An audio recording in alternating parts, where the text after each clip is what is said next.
Hi friends, എല്ലാവർക്കും പുതിയൊരു വീഡിയോയിലേക്ക് സ്വാഗതം. പ്രഭാവതി വിശാലിനോട് പറയും, നീ പേടിക്കേണ്ട വിശാൽ, എല്ലാം നന്നായി തന്നെ നടക്കും. ഞാനും ഗായത്രി ചേച്ചി പ്രത്യക്ഷപ്പെടുന്നത് കാണാനാണ് കാത്തിരിക്കുന്നത്. ഒരു തടസ്സങ്ങളും ഇല്ലാതിരിക്കാനാണ് ഞാൻ സ്വാമിയെ വിളിച്ചു വരുത്തിയത്.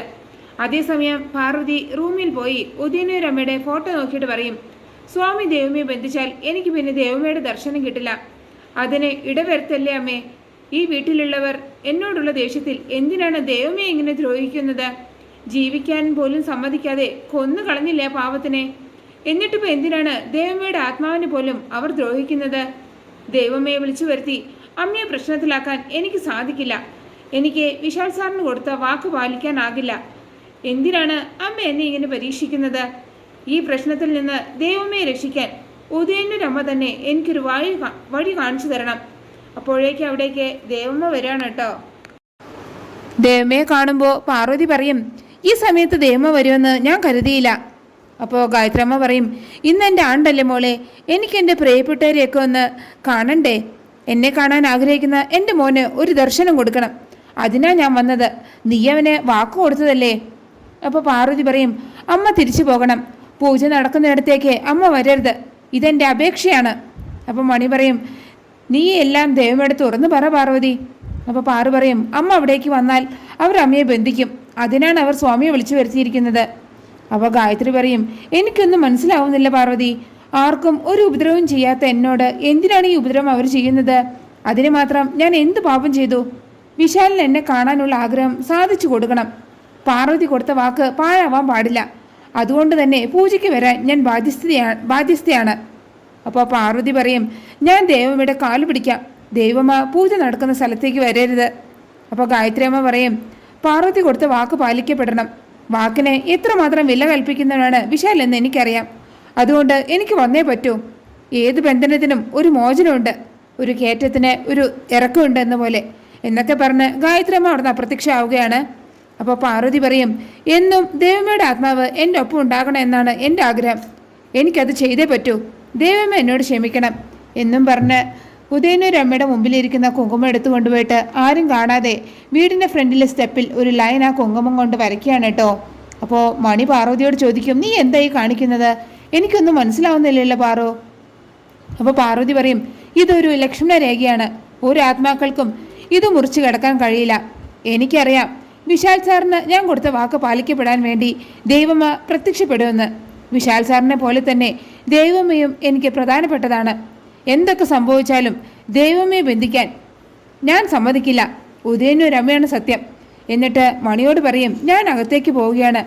ദൈവമ്മ ഈ ലക്ഷ്മണരേഖ മുറിച്ച് അകത്തേക്ക് വരാതെ നീ നോക്കണം. ഇത് കേൾക്കുമ്പോൾ മണി പറയും, ഞാനൊരു സാധാരണ തത്തയല്ലേ, എനിക്ക് അതിനൊക്കെ പറ്റുമോ പാറോ? അപ്പോൾ പാറു പറയും, നിനക്ക് പറ്റും. ഉദയനൂരമ്മയുടെ സാന്നിധ്യം കൊണ്ട് നിനക്കതിന് പറ്റും. എന്തൊക്കെ സംഭവിച്ചാലും നീ ദൈവമ്മയെ അകത്ത് കടത്തിവിടരുത്. അകത്തേക്ക് വരാൻ സമ്മതിക്കരുത് അമ്മേ എന്ന് പറഞ്ഞിട്ട് പാർവതി അവിടെ നിന്ന് പോവുകയാണ്. അതേസമയം സ്വാമിജി പൂജ തുടങ്ങുകയാണ് കേട്ടോ. സ്വാമിജി ചെല്ലുന്ന മന്ത്രങ്ങൾ കേൾക്കുമ്പോൾ പല്ലവി പറയും, സ്വാമിജി ചെല്ലുന്ന ഈ മന്ത്രങ്ങൾ ആണ്ടുചടങ്ങിന് ചൊല്ലുന്നതല്ലോ. ഇത് കേൾക്കുമ്പോൾ ജാസ്മിൻ പറയും, ഓവർ സ്മാർട്ട് ആവരുത്. ഗസ്റ്റായിട്ട് വന്നാൽ മര്യാദയ്ക്ക് നിൽക്കണം. അപ്പോൾ ഗാർഗി പറയും, ഒന്നും അറിയാതെ പല്ലവി ഒന്നും പറയില്ലല്ലോ. അപ്പോൾ പല്ലവി പറയും, എൻ്റെ മുത്തശ്ശൻ എന്നോട് പറഞ്ഞ അറിവ് വെച്ച് പറയാണ്, ഇത് ആണ്ടുപൂജയ്ക്ക് ചെല്ലുന്ന മന്ത്രങ്ങളല്ല. അപ്പോഴാണ് പാർവതി ഒരു പാത്രത്തിൽ കുറച്ച് എണ്ണയായിട്ട് അവിടേക്ക് വരുന്നത്. അത് കാണുമ്പോൾ സ്വാമി പാർവതിയോട് ചോദിക്കും, നിന്റെ കയ്യിൽ എന്താണ്? അപ്പോൾ പാർവതി പറയും, ഇത് ശുദ്ധമായ വെളിച്ചെണ്ണയാണ്. ദേവമ്മ വന്നാൽ അമ്മയുടെ പ്രതിബിംബം കാണാൻ പൂജിച്ചു കൊണ്ട് വന്നതാണ്. അപ്പോൾ സ്വാമി പറയും, എന്നാൽ നീ ആ പാത്രം ഇവിടെ നിലത്ത് വെക്കേ. അപ്പോൾ പാർവതി ആ പാത്രം താഴെ വെച്ച് നീങ്ങി നിൽക്കുകയാണ് കേട്ടോ. അപ്പോൾ പല്ലവി പോയിട്ട് പാർവതിയോട് പറയും, ചേച്ചി എങ്കിലും വിശ്വസിക്കണം, ഈ മന്ത്രങ്ങളൊന്നും ആണ്ടുപൂജയ്ക്ക് ചൊല്ലുന്നതല്ല. അപ്പോൾ പാർവതി പറയും, അതെനിക്കറിയാം പല്ലവി. അപ്പോൾ ഗാർഗി വന്നിട്ട് ചോദിക്കും, ഗായത്രി അമ്മ വരുമോ പാർവതി? അപ്പോൾ പാർവതി പറയും, വരും. ദൈവം എന്തായാലും വരും ഗാർഗി. അപ്പോൾ സുശീല സ്വാമിയോട് ചോദിക്കും, ഗായത്രി അമ്മ എവിടെ വരെ എത്തിയെന്ന് ഒന്ന് പ്രവചിക്കാമോ പ്ലീസ്? ഇത് കേൾക്കുമ്പോൾ അച്ഛമ്മ പറയും, പൂജയ്ക്ക് വിഘ്നം വരുത്താതെ ഒന്ന് മിണ്ടാതിരിക്കേ. അപ്പോൾ ജാസ്മിൻ പറയും, എന്തു പറ്റി? പാർവതിയുടെ ദിവ്യദൃഷ്ടിയും ജ്ഞാന ദൃഷ്ടിയൊക്കെ കാക്ക കുത്തി കൊണ്ടുപോയി എന്നാണല്ലോ തോന്നുന്നത്. അപ്പോൾ സുശീല പറയും, അതിപ്പോൾ മനസ്സിലായിക്കോളും ജാസ്മിൻ, എല്ലാം ശുദ്ധ തട്ടിപ്പായിരുന്നു എന്ന്. അവളുടെ ഒരു പ്രവചനവും മണ്ണാങ്കട്ടയും. അപ്പോൾ പ്രതാപം പറയും, പതുക്കെ പറ സുശീലേച്ചി, അവൾ ചിലപ്പോഴേ തൃക്കണ്ണ് തുറന്ന് നമ്മളെയൊക്കെ ഭസ്മാക്കി കളയും. അതുകൊണ്ട് പഞ്ചപുച്ഛം മടക്കി നിൽക്കുന്നതാണ് നല്ലത്. അപ്പോഴേക്കും അവിടേക്ക് ഒരു വലിയ കാറ്റും ഇതാണ് കേട്ടോ. ആ സമയം ഗായത്രി അമ്മ പ്രത്യക്ഷപ്പെട്ട് അകത്തേക്ക് കയറാൻ നോക്കുകയാണ്. അപ്പോഴാണ് സ്റ്റെപ്പിൽ വരച്ച ആ ലക്ഷ്മണരേഖ ഗായത്രി അമ്മ കാണുന്നത്. അപ്പോൾ ഗായത്രി അമ്മ മനസ്സിൽ വിചാരിക്കും, ഇത് മുറിച്ച് കിടന്ന് അകത്തേക്ക് കയറാൻ എനിക്ക് സാധിക്കില്ലല്ലോ. അപ്പോഴേക്കും ഗാർഗി പാർവതിയോട് ചോദിക്കും, നല്ല കാറ്റ് വീശുന്നുണ്ടല്ലോ, ഗായത്രി അമ്മ വന്നതായിരിക്കുമോ?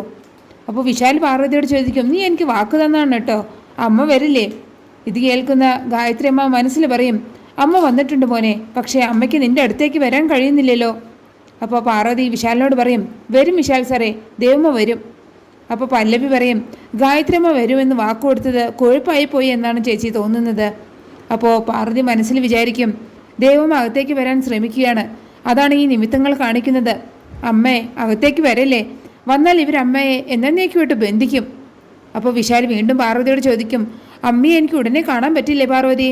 അപ്പോൾ പാർവതി പറയും, പറ്റും സാറേ, ദേവമ്മ ഇന്ന് സാറിന് ഉറപ്പായിട്ടും കാണാം. അപ്പോൾ ജാസ്മിൻ സുശീലോട് പറയും, അന്തരീക്ഷം കണ്ടിട്ട് എന്തോ സംഭവിക്കാൻ പോകുന്നത് പോലെ ഉണ്ടല്ലോ സുശീല ആൻറ്റി, എനിക്കാകെ പേടിയാവുന്നു. അപ്പോൾ സുശീല പറയും, നീ ഒരു വക്കീലിൻ്റെ മോളല്ലേ, ഇങ്ങനെ പേടിച്ചാലോ? പേടിയാണെങ്കിലേ നീ എൻ്റെ കൈ മുറുകെ പിടിച്ചോ.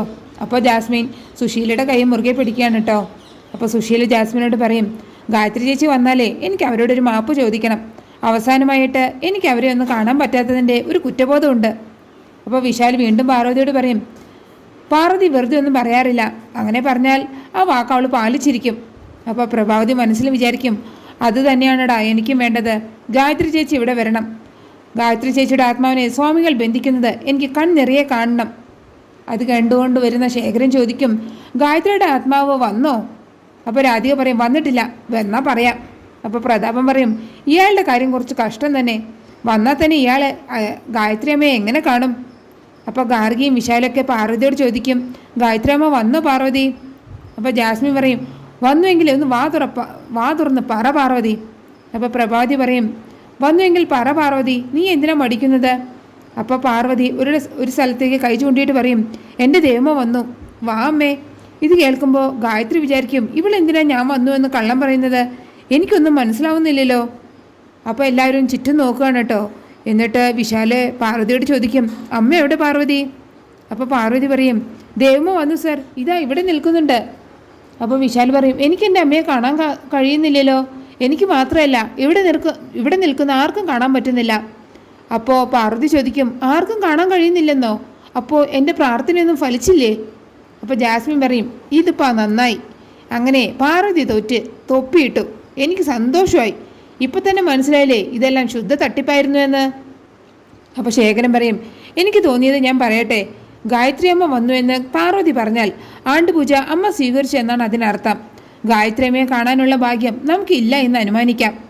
അപ്പോൾ പ്രഭാവതി സ്വാമിയോട് ചോദിക്കും, എന്താണിത്, ദയവ് ചെയ്ത് അങ്ങൊരു അഭിപ്രായം പറ. സ്വാമിജി സത്യം പറയുമോ എന്ന് ആലോചിച്ച് പേടിച്ച് നിൽക്കുന്ന പാർവതിയെ കാണിച്ചുകൊണ്ടാണ് ആ എപ്പിസോഡ് അവസാനിക്കുന്നത്. നിങ്ങൾക്ക് എൻ്റെ റിവ്യൂ ഇഷ്ടമായാൽ മറക്കാതെ എല്ലാവരും ലൈക്കും സബ്സ്ക്രൈബ് ചെയ്യുന്നത് എന്നെ സപ്പോർട്ട് ചെയ്യണേ പ്ലീസ്.